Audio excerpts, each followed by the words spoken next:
Alors bonsoir à tous, vous allez bien? Qui était toute la journée à Caleb? Levez la main. Ouais. Eh bien, tous ceux qui n'étaient pas là, il faudra regarder les replays. En tout cas, on célèbre ceux qui étaient là.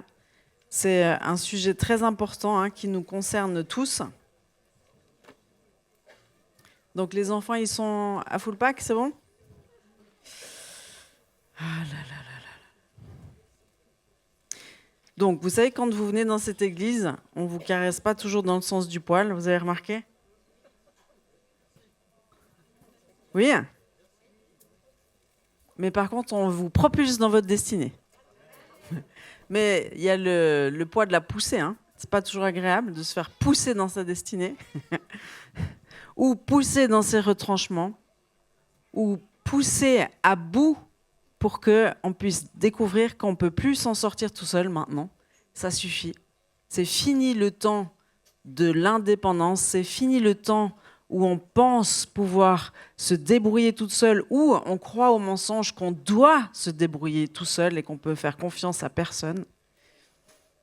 C'est fini ce temps, c'est le temps de la guérison de nos entrailles et c'est le temps de renoncer à tous ces mensonges qui nous handicapent. Parce que le but de tout ce que l'ennemi fait dans nos vies, c'est de nous faire croire à des mensonges. On est d'accord ? Et donc je vais encore parler des agressions sexuelles parce que ça fait aussi partie de la formation, cette petite parenthèse. Donc les enfants, c'est mieux qu'ils soient à full pack ou au minis. Normalement, il ne devrait pas y avoir d'enfants. D'accord ? Je ne sais pas que je vais dire des choses traumatisantes,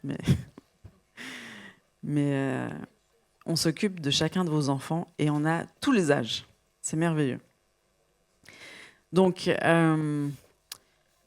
ça fait plus de 20 ans, oui, ça fait 21 ans que Dieu m'a parlé de 3 sujets en particulier. Et c'est comme s'il m'a dit, Sandra, si tu parles de ces 3 sujets, tu vas toucher la cible dans mon église.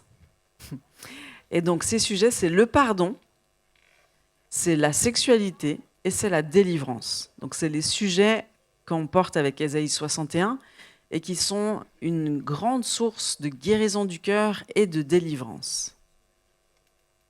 Donc le pardon, c'est la porte vers la guérison, la délivrance, notamment la guérison physique aussi, la guérison de l'âme. C'est une porte qui s'ouvre pour rentrer dans le nouveau. Parce que quand on pardonne, Dieu il libère une puissance sur nous qui nous permet d'accéder à la guérison et à la délivrance. C'est très particulier. Les sujets que Dieu m'a mis à cœur, et notamment donc le pardon. Ça, c'est merveilleux, le pardon. Ça libère...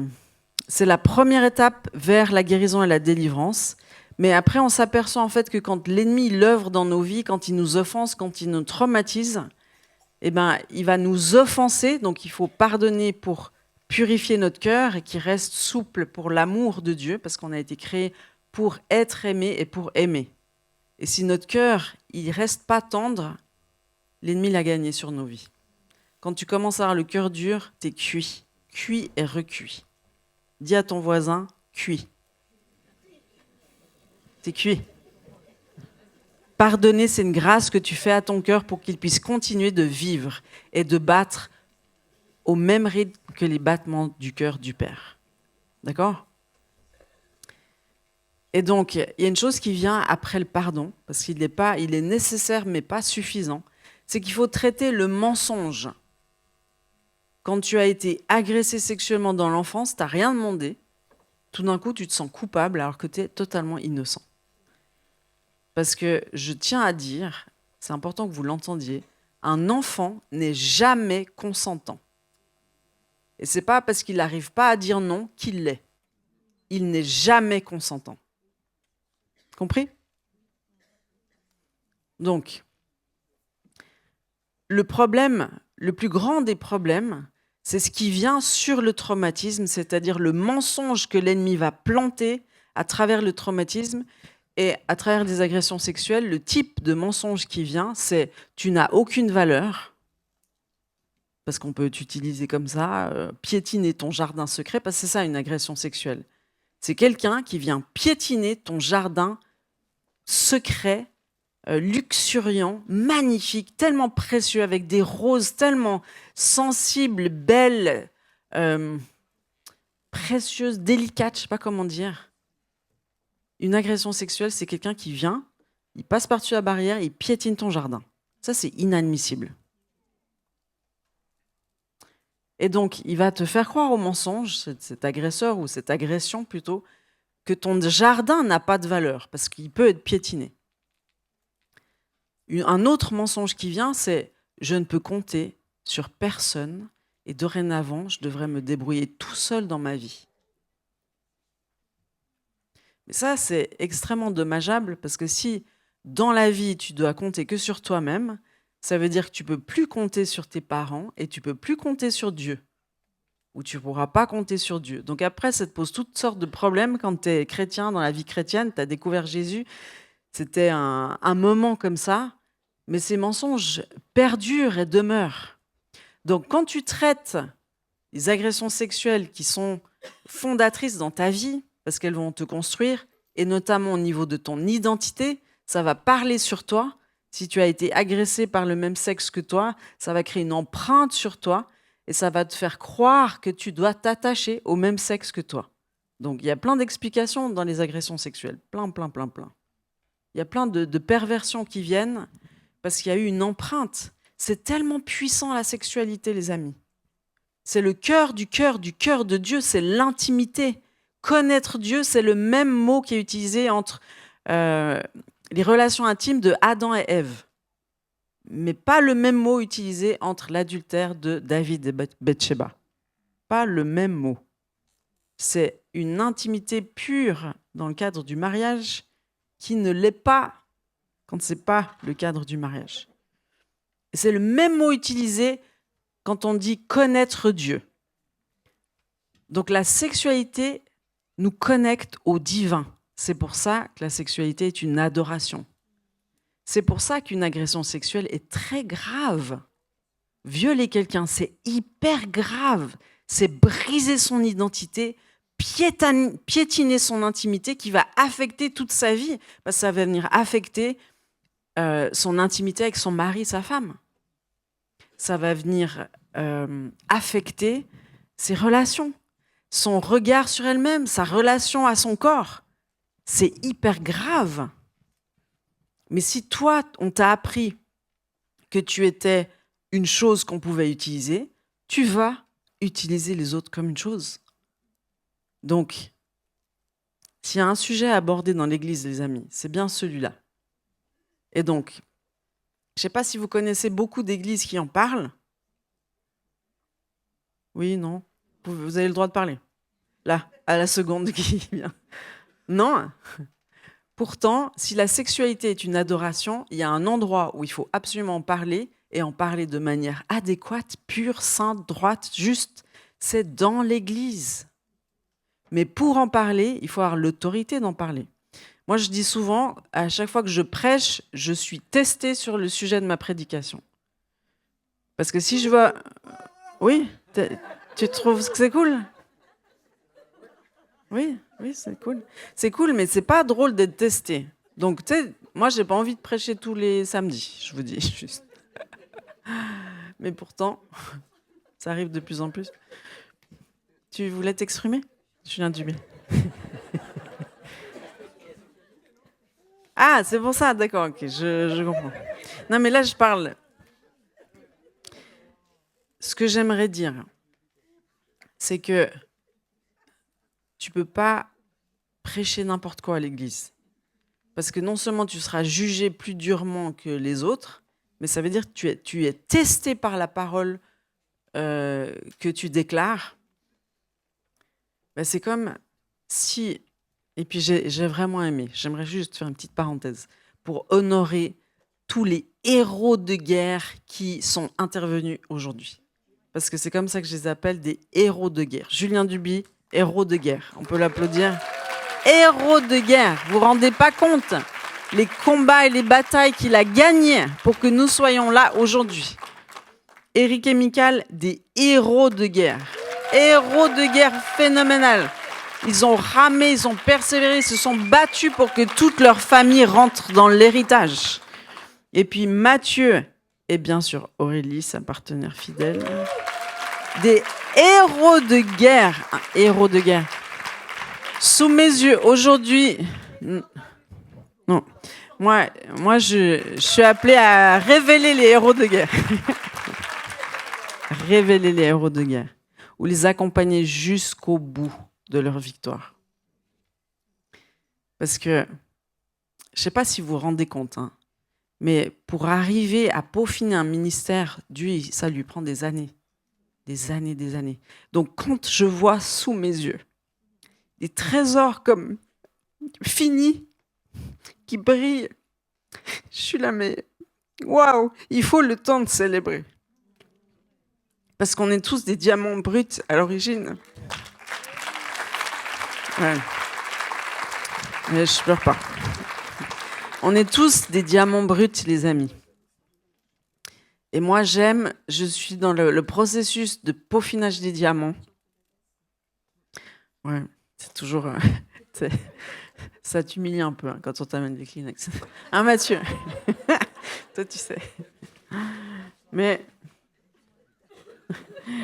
Enfin, j'aimerais dire qu'aujourd'hui, le ciel se réjouit. Parce que ces héros de guerre, là, cette brochette de héros de guerre, ils vont accomplir des exploits dans toute la francophonie et au-delà. On n'est qu'à l'aube, les amis. Il faut le temps. Même Jésus, imaginez Jésus, il lui a fallu quand même 30 ans pour peaufiner le ministère. Bon, lui, il avait une sacrée mission. Hein. La croix, c'est pas rien, ça prend du temps de préparation. 3 ans de ministère, un jour solennel qui va bouleverser l'humanité entière dans toute l'histoire, jusque dans l'éternité. La croix. Pour Jésus, c'était la mission de sa vie. Mais on a tous des missions de vie, les amis. Mais il faut le temps de la préparation. Donc, négligez pas le processus. Il est beau, il est bon, c'est merveilleux. Jésus, il est dans le processus. Jésus, c'est le chemin. Si tu marches avec Jésus, t'es bien. Jésus, il n'attend pas que tu arrives là pour t'aimer. Il t'aime pour que tu accomplisses ta mission. Et ta mission, c'est pas... on n'est pas dans le stade olympique. Nous, on est autour de la maison du Père.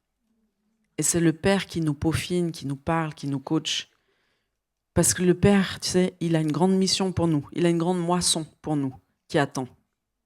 Il y a un monde entier, des pays entiers qui attendent d'être sauvés. Et il compte sur nous, l'Église. Il n'y en a pas d'autres sur lesquels il compte. Il compte sur toi, sur moi, sur les jeunes, les vieux. Puis j'aimerais dire à tous les vieux de la salle, dont je fais partie, que c'est jamais trop tard. Regarde Adèle, ça devrait te donner une pleine espérance. Adèle, elle a plus de pêche que tous les jeunes réunis de cette église. Hein?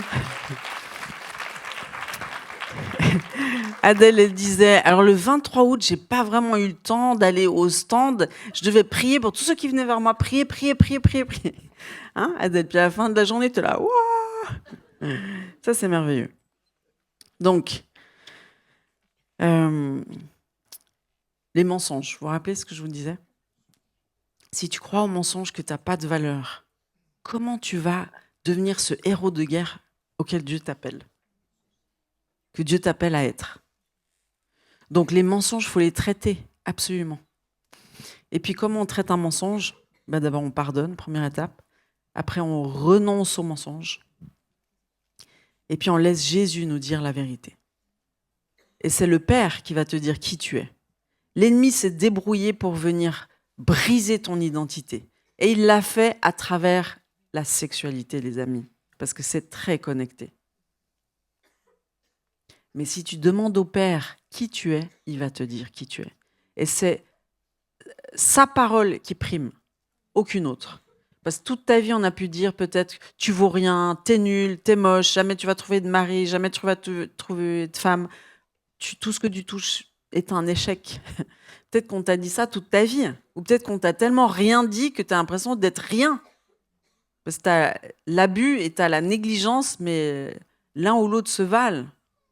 Des fois, il y en a qui ont tellement rien, qui sont dans le néant le plus total, dans l'invisibilité la plus totale. Et on a tous besoin d'être vus, entendus, aimés, chéris, célébrés. Tous. Donc, comme le disent, on l'a dit un peu toute la journée, mais l'ennemi, il va atteindre ce qu'il y a de puissant. Il va atteindre ce qui lui fait peur. Il va essayer de combattre ce qui sait porter une puissance. Donc, il va combattre les bébés dans le sein de leur mère, parce que c'est hyper puissant. Un être humain, c'est hyper puissant. Ça a le pouvoir d'impacter la terre. Regardez Jésus. Quand Dieu il s'est dit, bon, là, l'humanité court à sa perte, je vais leur envoyer un bébé dans une crèche. Et ça, c'était la solution de Dieu pour le monde. Comme il a envoyé Moïse, comme il a envoyé cette génération, les jeunes là. Et donc l'ennemi, qu'est-ce qu'il fait? Il tremble. Et donc il va essayer, à l'époque de Moïse, d'éliminer tous les jeunes garçons qui devaient passer à la trappe. Avec Jésus, Hérode, il devient fou, il dit un roi, un concurrent. Il faut que je retourne dans cet endroit où les rois mages avaient prédit la naissance d'un roi et je vais tuer tous les mâles de 0 à 2 ans. Génocide, génocide. Quand il y a un roi, une solution qui est envoyée sur la terre, l'ennemi, la peur, il élimine. Et on est dans cette génération de génocide, d'avortement comme on n'a jamais vu dans l'histoire. Parce que cette génération qui est là, c'est celle des derniers temps, du réveil, de la réforme qui vient. Celle qui va précéder le retour de Jésus. Donc c'est une génération qui est contestée. Tout ce qui est puissant est contesté. Ton mariage est puissant, il est contesté. Ce que je dis souvent ces derniers temps, c'est quand les satanistes ils prient et jeûnent, vous savez, c'est quoi leur sujet numéro 1? Les couples chrétiens. Donc, quand tu es un couple chrétien, il y a des couples chrétiens dans cette salle, levez la main. Voilà. Vous êtes l'entité la plus puissante qui existe au monde. Donc, chérissez votre couple. Vous êtes l'entité la plus puissante au monde. Parce que quand 2 ou 3 sont réunis en mon nom, je suis au milieu d'eux, vous avez une puissance d'accord phénoménale. Si vous commencez à prier pour vos enfants, vous allez voir. Si vous commencez à prier ensemble pour les projets de Dieu, pour votre couple, votre famille, vous allez voir. Si vous commencez à prier ensemble, vous allez voir. C'est pour ça que la prière des couples chrétiens, parce que c'est les couples chrétiens qui prient normalement, elle est ultra contestée. Votre couple est contesté, la prière ensemble est contestée, parce que c'est puissant. Donc tu dois comprendre. Ta sexualité est contestée parce qu'elle est hyper puissante, elle porte l'intimité, l'esprit de Dieu à l'intérieur de toi. Tes entrailles sont contestées parce que c'est le lieu très saint, un lieu de puissance et de vie. Tes enfants sont contestés, l'arrivée de tes enfants est contestée, l'Église est contestée, son unité est contestée. T'as remarqué ça? Pourquoi il y a des divisions d'Église? Parce que l'ennemi, il sait que s'il arrive nous diviser, nous perdons toute notre puissance. Parce que notre puissance est dans notre accord. Elle est dans notre union.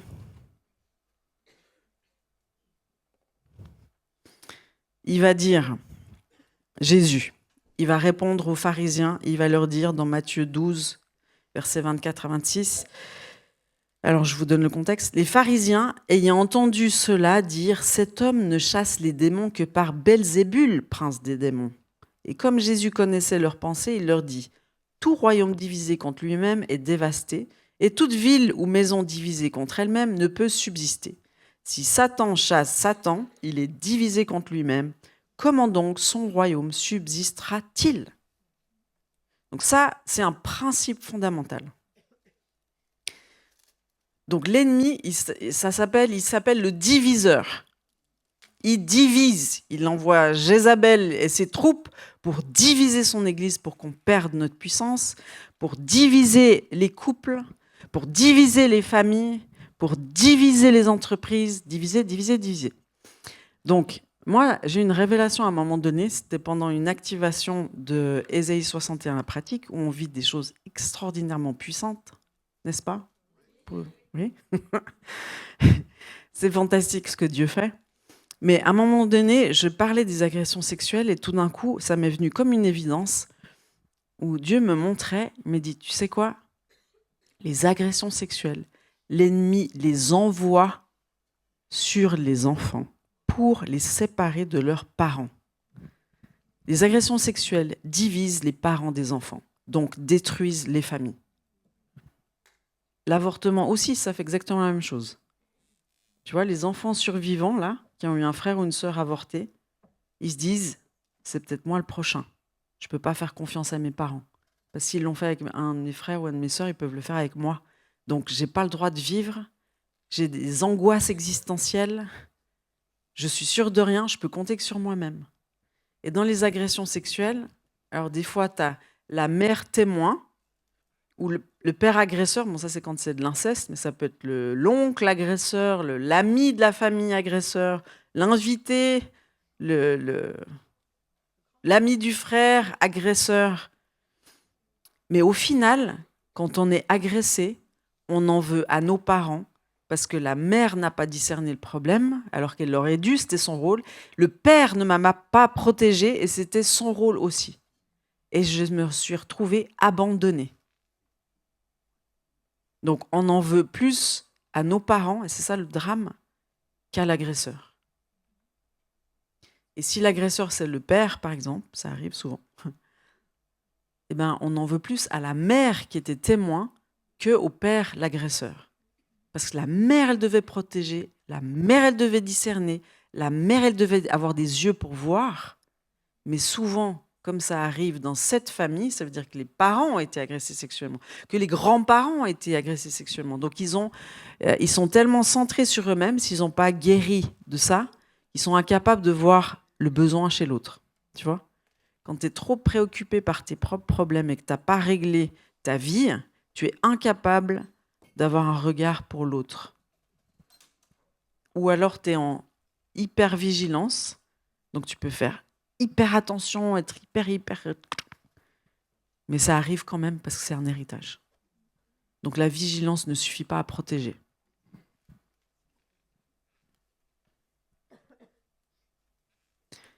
Donc les agressions sexuelles séparent les parents des enfants.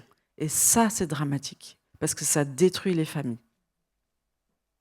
Donc il y a deux armes forgées contre les familles aujourd'hui, c'est les avortements et les agressions sexuelles. Et nous, on doit être une réponse. Parce que l'esprit d'Élie souffle.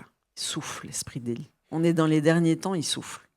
Et je vous rappelle cette parole dans Malachie 4, versets 5 à 6, qui dit « Voici, je vous enverrai Élie le prophète, avant que le jour de l'Éternel arrive, ce jour grand et redoutable. Il ramènera le cœur des pères à leurs enfants et le cœur des enfants à leurs pères, de peur que je ne vienne frapper le pays d'interdit. » C'est comme une ordonnance. Avant que je revienne, le cœur des pères et le cœur des fils doivent être réunis. Il faut que je rassemble mes enfants. Ça, c'est le désir du cœur de Dieu dans ces derniers temps, c'est de rassembler ses enfants, de rassembler les familles, de rassembler l'homme avec la femme, l'époux et l'épouse, de rassembler les enfants avec les parents, de rassembler les enfants dans une même église, de rassembler les générations entre elles.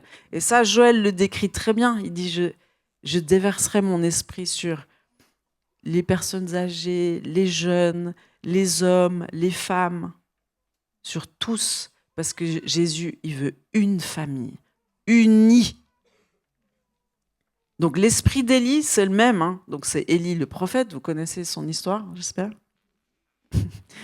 C'est Élie qui était incarné dans Jean-Baptiste, si on peut dire ça, il portait l'esprit d'Élie. Élie, c'est celui qui prépare les voies du Seigneur.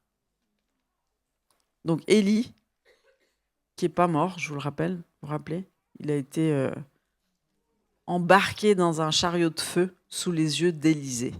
Et parce qu'Élisée l'a vu, il a reçu le manteau de la double portion. Donc c'est Élie, c'est lui qui a confronté Jézabel.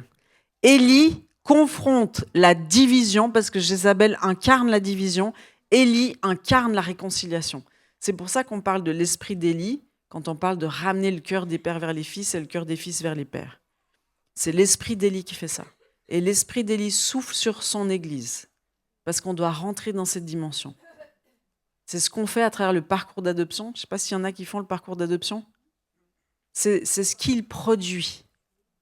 On demande pardon, on pardonne à nos parents, on demande pardon à nos parents. Il y a des réconciliations entre les parents et les enfants. On redécouvre nos parents sous un nouveau regard. On se donne une deuxième chance. On compte sur Dieu le Père et on n'attend plus rien de notre Père. On se sent aimé par Dieu le Père et donc on peut aimer notre Père comme une personne et pas comme celui qui... Vous savez qu'on est offensé par nos parents parce que on les prend pour des idoles, en fait. On attend tout de nos parents. Tu sais, genre quand tu es à This is the Voice, tu disais là, oui, je chante pour être enfin reconnu par mon père. C'est toujours les mêmes témoignages. Vous avez remarqué? Oui. Enfin, j'espère que dans la salle, mon père me verra. Toute notre vie, on attend le regard et l'approbation du père, les amis. Parce que nos pères, nos mères sont devenus des idoles. Une idole, c'est celle dans laquelle tu attends tout. Mais à un moment donné, il faut leur pardonner. Ils ont fait ce qu'ils ont pu, mais ils n'ont pas pu faire grand-chose, souvent. Et on doit s'attacher à notre vrai Père, Dieu le Père, à notre vraie mère, le Saint-Esprit, à notre vrai frère, Jésus. Ça, c'est notre vraie famille auquel on doit être rattaché et attaché. Et c'est sur eux qu'on pose nos attentes, des attentes réalistes. Vous comprenez ce qui se joue à travers les agressions sexuelles?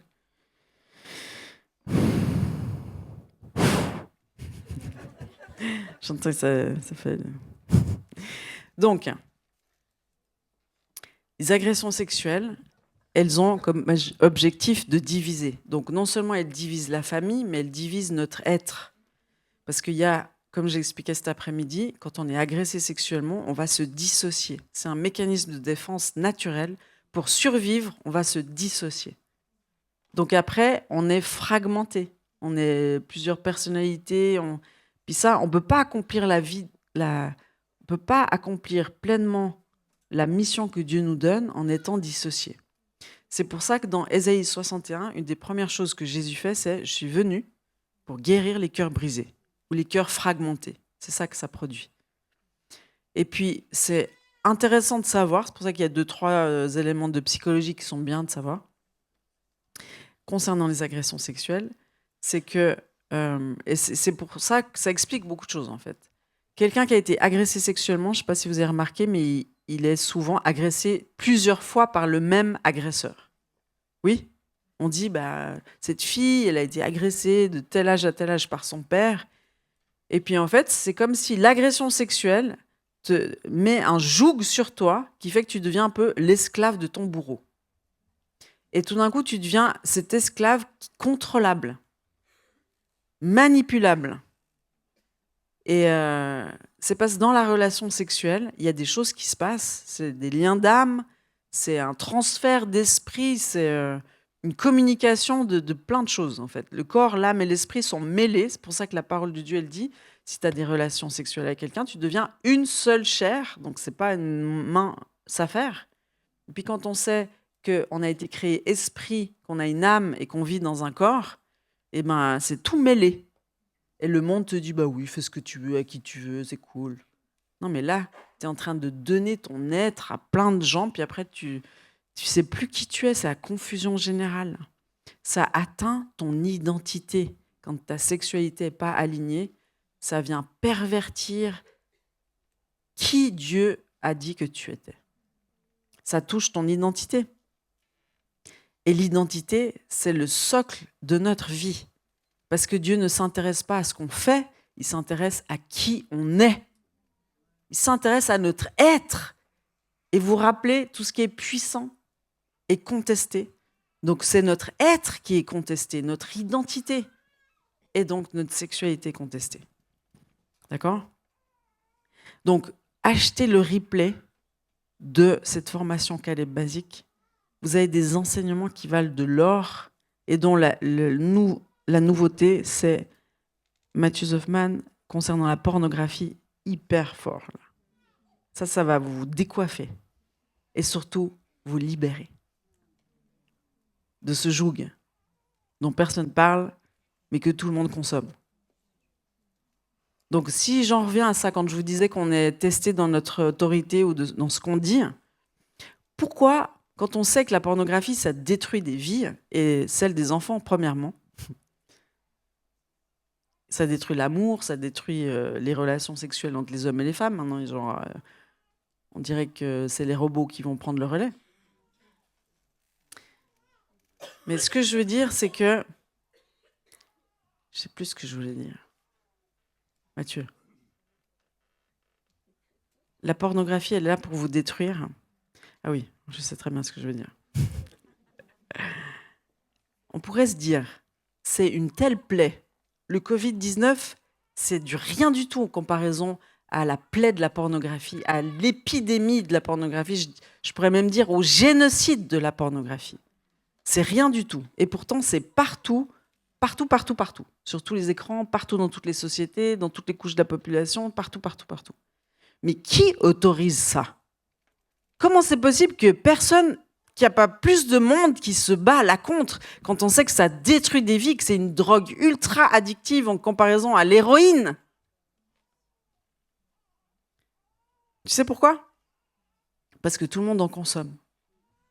Et donc, si tu en consommes, comment tu peux te battre contre? Si tu es pris dans le filet, comment tu peux sauver les poissons du filet? Tu es avec eux. Ouais. Mais c'est pas drôle, en fait.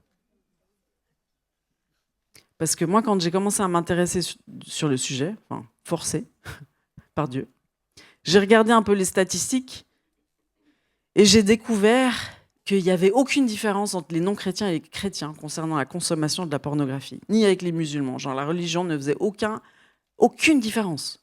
Tu dis, mais c'est quoi ce beans? Les chrétiens, ils devraient être totalement différents de tous les autres. Parce que c'est ça qui prouve qu'on a le seul vrai Dieu. Pourquoi le monde ne court pas dans l'église? C'est parce qu'on n'est pas en train de leur dire que notre Dieu est le seul vrai Dieu, parce qu'on n'est pas en train de leur prouver par nos vies qu'il est le seul vrai Dieu.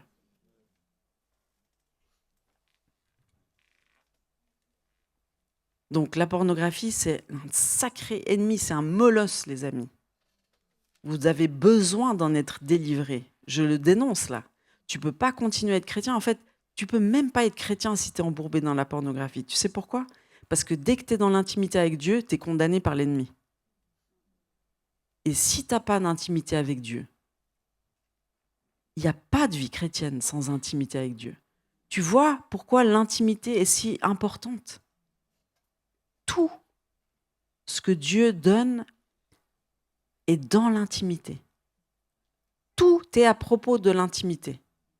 Donc si tu ne règles pas tes questions de pornographie ou d'agression sexuelle dans l'enfance, ou tes secrets douloureux que tu verrouilles, tu sais, le tiroir, là, il est verrouillé à 50 tours. Là. Celui-là, jamais personne ne le verra. Mes secrets, là, jamais personne n'en entendra. Alors que c'est ce tiroir que Jésus veut ouvrir dans ta vie pour te libérer. Parce qu'il veut guérir ton intimité. Tu sais pourquoi? Parce qu'il veut être intime avec toi. Et il veut déverser sa grâce, sa paix, sa joie. Il veut déverser son amour en toi. Il ne peut pas le faire si c'est verrouillé. Tu comprends l'enjeu?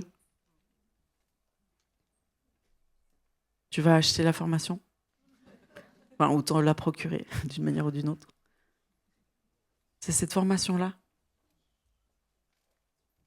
C'est le must-have. Tu dois absolument l'avoir. C'est le cœur du cœur de la parole de Dieu, de la Sainte Bible. La Sainte Bible.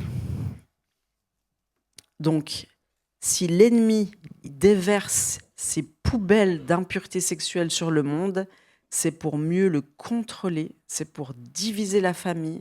Parce que si tu n'as plus de famille, tu n'as plus de société, les amis, je vous dis. Tu as envie que les robots prennent le pouvoir? Là, c'est la fin. Bon, la fin est annoncée de toute façon.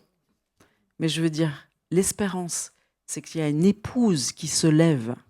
Il y a des chrétiens qui se réveillent pour rentrer dans la réforme de ce que Dieu va faire. Il va réformer totalement son épouse, parce qu'il vient chercher une épouse sans tache ni ride, pure et sainte, magnifique, que le monde va voir. Et ils vont dire, il est là, le seul vrai Dieu, parce qu'ils vont voir l'épouse. Et pour voir l'époux, il faut voir les yeux de l'épouse. Tu sais, moi, quand j'ai été à l'église catholique, là, quand j'étais enfant, je voyais l'amour de Dieu dans les yeux du curé. Et c'est ça qui m'a connecté à Jésus. J'ai dit, Jésus existe, regarde. Il est là. Les gens, quand ils te voient, ils doivent pouvoir voir Jésus dans tes yeux. Tu es la preuve que Dieu existe. Donc, tu dois retrouver l'union à l'intérieur de toi et que Jésus il vienne ramasser tous les morceaux, qu'il vienne faire une petite pâte comme ça de pâte à modeler, qu'il fasse une boule. C'est ce qu'il veut faire et c'est ce qu'il va faire si tu le laisses faire. Il va le faire dans ton être individuel et après il va le faire avec l'Église. Mais il va le faire. Donc on peut se lever tous. Voilà.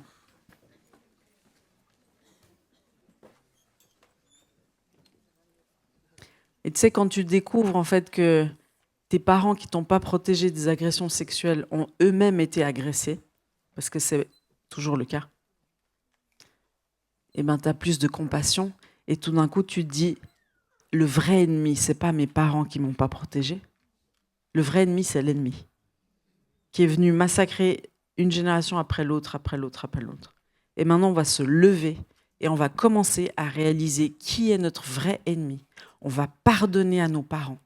On va pardonner à cette mère qui n'a pas vu, qui n'a pas bougé, qui n'a pas deviné. On va lui pardonner. Et on va sortir de là. Donc, j'aimerais vous conduire juste simplement. Vous qui avez été agressés d'une manière ou d'une autre, pas forcément sexuellement, mais vous n'avez pas été protégés. On n'a pas discerné vos besoins profonds. Vous êtes sentis seul, abandonné. J'aimerais que vous puissiez simplement décider ce soir de pardonner à vos parents, de choisir de vous accrocher à cet esprit d'Élie qui amène la réconciliation. Pardonnez à vos parents. Lâchez prise. Faites tomber les idoles. Faites tomber les idoles. Vos parents, ce n'est pas des idoles, ils sont incapables de répondre à vos besoins profonds. Seul Dieu le Père peut le faire. Seul Dieu le Père peut vous dire qui vous êtes, ce héros de guerre qu'il est en train de lever. Quand Dieu il a appelé Gédéon, il lui a dit « vaillant héros », il l'a établi dans son identité et c'est parce qu'il a parlé sur lui et que Gédéon a reçu cette parole qu'il est devenu un vaillant héros. Mais Dieu parle sur ta vie avant que tu sois qui il dit que tu es. Comme Jésus aussi, il avait besoin d'être établi dans son identité. Parce que Dieu a dit à Jésus quand il est sorti des eaux du baptême, « Celui-ci est mon bien-aimé en qui j'ai mis toute mon affection. » Vas-y fils, conquiert le monde pour moi. Il a été envoyé dans le désert. Il a confronté l'ennemi. Clac, clac, clac, 3 fois. Et après, il a été revêtu de la puissance d'en haut. Et il a commencé à prêcher. Première prédication, Ésaïe 61. L'Éternel m'a oint pour apporter des bonnes nouvelles aux malheureux, pour guérir les cœurs brisés, libérer les captifs, sortir les prisonniers de prison.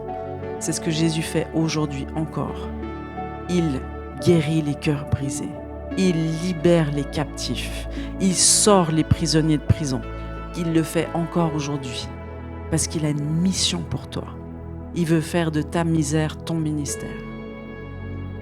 Alors lâche prise, pardonne à tes parents, pardonne à ta mère, pardonne à ton père et va chercher l'amour en haut. Va chercher l'amour vers la source de l'amour. Projette tes attentes, tes désirs, confie-toi en l'Éternel de tout ton cœur. Parce que seul lui peut remplir ton réservoir d'amour. Parce que Dieu t'appelle à aimer pas de tes propres forces, mais du débordement de l'amour que lui te donne. Donc, Seigneur, je te remercie pour ton Église qui se lève aujourd'hui. Je déclare que ton Église se lève aujourd'hui, qu'elle comprend les enjeux, Je veux déclarer qu'il y a des appels, il y a une faim, une soif qui est en train de tomber dans les cœurs, tomber dans les cœurs, tomber dans les vies, qu'il y a des manteaux aussi, des appels qui sont libérés du ciel sur la terre. Dieu, il est en train de recruter une armée. Il est en train de recruter. Et il est en train de t'inviter aussi à ouvrir les tiroirs de ton cœur, ceux que tu n'as jamais voulu ouvrir. Ouvre ces tiroirs, laisse Jésus rentrer dedans. C'est lui qui va le faire. Laisse-toi transformer par lui. Alors Saint-Esprit vient souffler. Si tu as envie de... Ce que je voyais, c'est ceux qui sont d'accord aujourd'hui, qui ont compris, il y a eu un déclic, qui sont d'accord d'ouvrir leur petit tiroir secret, peu importe ce qu'il y a dedans.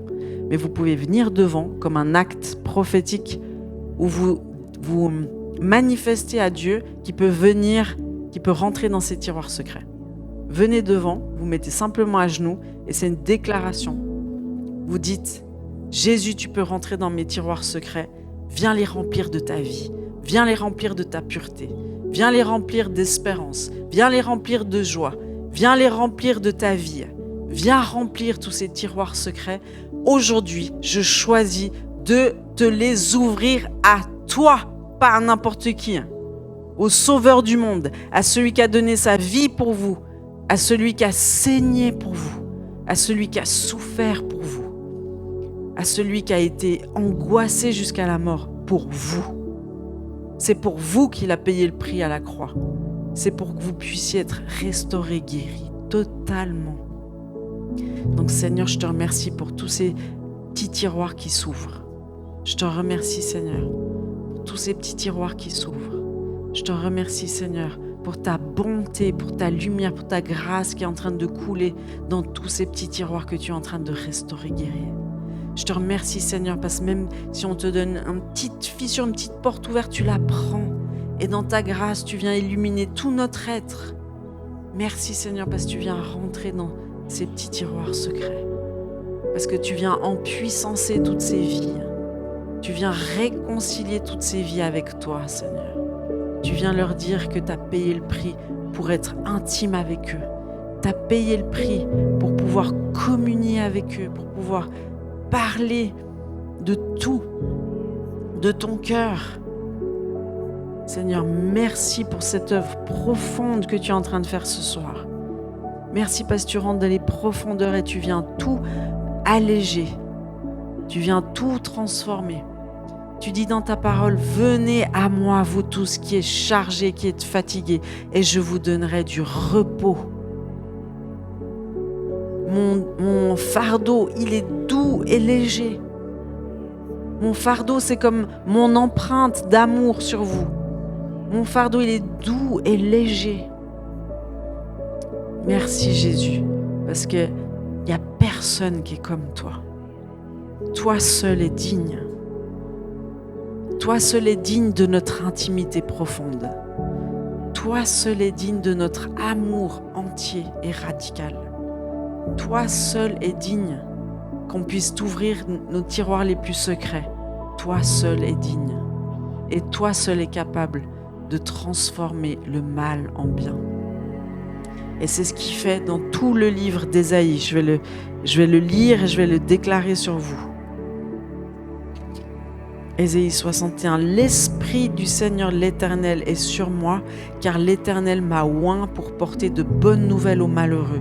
Il m'a envoyé pour guérir ceux qui ont le cœur brisé, pour proclamer aux captifs la liberté et aux prisonniers la délivrance, pour publier une année de grâce de l'Éternel et un jour de vengeance de notre Dieu, pour consoler tous les affligés, pour accorder aux affligés de Sion, pour leur donner un diadème au lieu de la cendre, une huile de joie au lieu du deuil, un vêtement de louange au lieu d'un esprit abattu, afin qu'on les appelle des térébintes de la justice, une plantation de l'Éternel pour servir à sa gloire.